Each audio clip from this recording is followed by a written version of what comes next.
விசுவாசம் என்ன செய்கிறது சொன்னா சந்தோஷத்தை விளைய செய்கிறது. விசுவாசத்தினால உண்டாகிற நன்மைகளை பார்த்தீங்கன்னா அநேக காரியங்கள் போடப்பட்டிருக்கிறது. இயேசுவை விசுவாசிக்கிற போது இந்த ரட்சிப்பின் அனுபவங்களுக்குள்ளாய் கடந்து போக முடியும். யோவான் 5:24 அப்படி சொல்லுகிறது, அவருடைய வசனத்தை கேட்டு அவரை அனுப்பினவரை விசுவாசிக்கிறவன் எவனோ அவனுக்கு என்ன உண்டா? நித்திய ஜீவன் உண்டு. ரட்சிப்பு எவைகளுக்கு நேராக நடத்துகிறதுன்னு பார்க்கிறோம். ஆண்டவருக்கு மகிமை உண்டாட்டும். ஒவ்வொரு நாளும் இயேசுவை விசுவாசிக்கிற போது, அந்த வார்த்தைகளை விசுவாசிக்கிற போது, ஒவ்வொரு நாளும் கர்த்தர் நமக்கு என்ன செய்கிறாரா? அந்த ரட்சிப்பின் அனுபவத்துக்குள்ளாய் நம்மை நடத்துகிறார். ரோமருக்கு பவுல் சொல்லுகிற போது முதல் அதிகாரம் 16வது வசனத்திலே சொல்லுகிறான், கிறிஸ்துவின் சுவிசேஷத்தை குறித்து நான் வெட்கப்பட மாட்டேன்.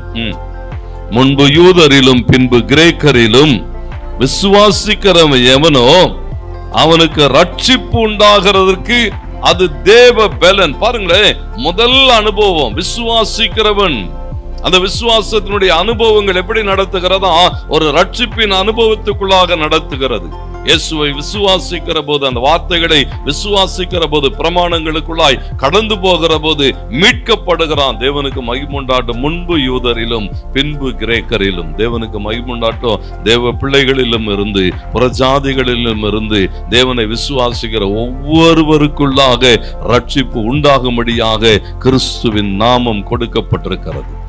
அப்ப இதை எப்படி பெற்றுக்கொள்ள முடியுமா? விசுவாசிக்கணும். என் ஆண்டவர் எனக்காக இந்த பூமிக்கு வந்தார். இயேசு எனக்காக மனுஷ குமாரனாக இந்த பூமிக்கு வந்தார். எனக்காக சிலுவை சுமந்தார். எனக்காக அவர் அந்த சிலுவையிலே தம்முடைய ஜீவனை கொடுத்தார். மரணத்துக்குள்ளாய் இறங்கினார். மரணத்தை ஜெயித்து உயிரோடு கூட எழுந்தார். இன்றைக்கு எனக்காக பரிந்து பேசிக் கொண்டிருக்கிறார். ஒரு நாள் திரும்ப வருவார். ஆண்டவருக்கு மகிமை உண்டாட்டும். விசுவாசிக்க விசுவாசிக்க நம்முடைய வாழ்க்கையில் என்ன உண்டாகிறதா? அந்த பூரண ரட்சிப்பின் அனுபவங்கள்.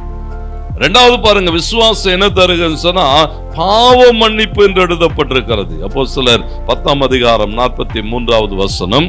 அப்போஸ்தலர் 10:43, அவரை விசுவாசிக்கிறவன் எவனோ அவன் அவருடைய பாருங்க, அவன் அவருடைய நாமத்தினாலே பாவ மன்னிப்பை பெறுவான்.